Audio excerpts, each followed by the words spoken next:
బంగారం ధర పెరగడంతో బంగారం కొట్టేసే వాళ్ళు పెరిగారు. ఎప్పుడు ఎక్కడి నుంచి వచ్చి కొట్టేస్తాడో తెలియదు. ఇంట్లో పెట్టుకున్న ఒంటిపై వేసుకున్న టెన్షనే. అందుకే బంగారానికి సేఫ్ ప్లేస్ బ్యాంక్ లాకర్ అనుకుంటున్నారు. దీంతో బ్యాంక్ లాకర్ కు డిమాండ్ పెరిగింది.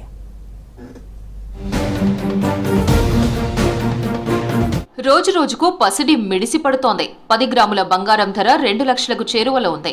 తులం బంగారం ఉంటే చాలు అనుకునే స్టేజ్ కి బంగారం ధర పరుగులు పెడుతోంది.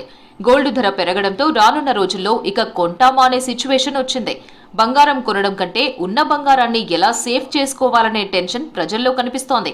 దానికి తగ్గట్టుగానే వరుస చోరీలు, చైన్ స్నాచింగ్లు పెరుగుతున్నాయి. బంగారం వేసుకుని బయటికి రావాలంటే ఆలోచించాల్సిన పరిస్థితి వస్తోంది. ఎక్కడ ఎవరు కొట్టేస్తాడో అనే టెన్షన్ ఉంటోంది. బంగారు నగలు వేసుకుని బయటకు వస్తేనే కాదు, ఇంట్లో ఉంచుదామా అంటే కూడా ఆందోళనే. ఏ దొంగ ఎక్కడి నుంచి వచ్చి దొంగతనం చేస్తాడో తెలియడం లేదు. ఇలా బంగారం ఉంటే ఓ టెన్షన్, లేకపోతే మరో టెన్షన్ అన్నట్టుగా ఉంది. బంగారం ఎక్కడ ఉంచినా ఇబ్బందే. ప్రస్తుతం బ్యాంక్ అయితేనే సేఫ్ అని అంటున్నారు పబ్లిక్. బ్యాంకులో బంగారం ఉంచితే ఏ ఇబ్బంది ఉండదు. పైగా ఒకసారి బ్యాంకు లాకర్లో గోల్డ్ ఉంచి సంతకం చేశామంటే బ్యాంకుదే బాధ్యత. కావాలనుకున్నప్పుడు బ్యాంకుకు వెళ్లి సంతకం చేసి తీసుకుంటే చాలు, ఇంకేం టెన్షన్ ఉండదు. పెద్ద ఎత్తున బంగారం ఉన్న వాళ్లంతా ఇదే చేస్తున్నారు. బ్యాంకు లాకర్లలో బంగారం సేఫ్ అనుకుని అక్కడికి వెళ్తున్నారు. పైగా గత 4-5 ఏండ్లతో పోలిస్తే బ్యాంకు లాకర్లలో బంగారం దాచుకునే వారి సంఖ్య పెరుగుతోంది. ప్రపంచవ్యాప్తంగా కూడా మోరార్లెస్ అంతే దశలో జరుగుతూ వస్తున్నాయి. సో వీటి కారణాలు మనం అన్వేషించడం కంటే ఎవరైతే దీన్ని షేర్ మార్కెట్లలోనూ లేదా మ్యూచువల్ ఫండ్స్లోనూ లేదా బ్యాంకులో ఉన్న డిపాజిట్ భద్రతగా ఉంటుందని అక్కడ ఇన్వెస్ట్ చేసుకునేటటువంటి అనేక మంది మధ్యతరగతి వ్యక్తులు ఎవరైతే ఉన్నారో వాళ్ళందరూ కూడా బంగారం మీద, వెండి మీద వాటిని ఇన్వెస్ట్ చేయటం, తర్వాత వాటి మీద మళ్ళీ తిరిగి బ్యాంకులలో లోన్లు తీసుకుని మళ్ళీ తిరిగి బంగారం, వెండి మీద ఇన్వెస్ట్ చేయటం కూడా ఈ మధ్యకాలంలో అనేక ప్రాంతాల్లో మనం గమనిస్తున్నాం. ముఖ్యంగా సౌత్ స్టేట్స్లో అంటే తెలంగాణ, ఆంధ్రప్రదేశ్ రాష్ట్రాలు లాంటి రాష్ట్రాలు, కర్ణాటక, తమిళనాడు లాంటి రాష్ట్రాల్లో ఈ ఇన్వెస్ట్మెంట్ అనేటటువంటిది చాలా ఎక్కువగా ఉంది. తులం 2 తులాలని కాదు, ఎంతున్నా బంగారాన్ని సేఫ్ ప్లేస్ లో ఉంచడమే బెటర్ అంటున్నారు జనం. దీంతో బ్యాంక్లో లాకర్ తీసుకునే వారి సంఖ్య పెరుగుతోంది. బంగారంతో పాటు వెండి ధరలు కూడా పెరగడంతో బ్యాంకు లాకర్లలో పెడుతున్నారు జనాలు. దీంతో లాకర్లన్నీ ఫుల్ అవుతున్నాయని అంటున్నారు బ్యాంక్ అధికారులు.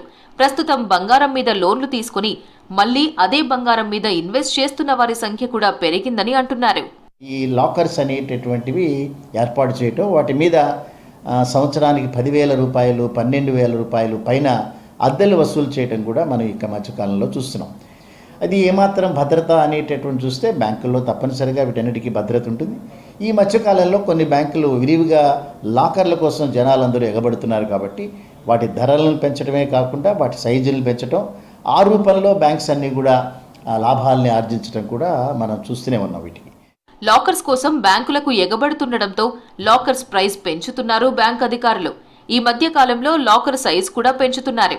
ఏ బ్యాంకు లాకర్ అయినా నెలకు 3-4 సార్లు లాకర్ ఆపరేషన్స్ కి ఛాన్స్ ఉందంటున్నారు. కానీ ఇప్పుడు 10 నుంచి 15 సార్లు కూడా ఆపరేషన్స్ కి అనుమతి ఇస్తున్నారు. ఎప్పుడు పడితే అప్పుడు ప్రతిరోజు లాకర్ల ఆపరేషన్ పర్మిట్ చేయరు. కానీ ఖాతాదారులతో ఈ ప్రస్తుతం ఉన్నటువంటి పరిస్థితిని బ్యాంకర్స్ కూడా అర్థం చేసుకుని ఈవెన్ నెలలో 10-15 సార్లు కూడా ఆపరేషన్స్కి అలౌ చేస్తున్నారు. వీటన్నింటినీ సర్వీస్ ఛార్జెస్ రూపంలో తర్వాత సంవత్సరం ఆఖరిలో దాన్ని వసూలు చేయొచ్చు. ఎందుకంటే లాకర్కి రెంట్ ఎట్లాగో వసూలు చేస్తారు. సో లాకర్కి మళ్ళీ ఆపరేషన్ కోసం మళ్ళీ ప్రత్యేకంగా సర్వీస్ ఛార్జెస్ వేయరు. కానీ నెలకి 2-3 సార్లు, 4 సార్లు మాత్రమే అలౌ చేసేటటువంటి లాకర్ ఆపరేషన్ని 10 సార్లు, 15 సార్లు అలౌ చేస్తున్నారని అంటే అది కూడా ఆ బ్యాంకులో ఉండేటటువంటి ఖాతాదారుల సంఖ్య ఎక్కువగా ఉన్నప్పుడు, అనేక మంది ఆ రూపంలో వచ్చినప్పుడు ఒక ఆఫీసర్ దానికి ప్రత్యేకంగా కేటాయించబడతాడు. బంగారం, వెండి సంగతి పక్కన పెడితే 1 గ్రామ్ గోల్డ్ కు గిరాకీ పెరిగింది. ఉన్న బంగారాన్ని బ్యాంక్ లాకర్లో పెట్టడంతో రోల్డ్ గోల్డ్ వేసుకుంటున్నారు పబ్లిక్.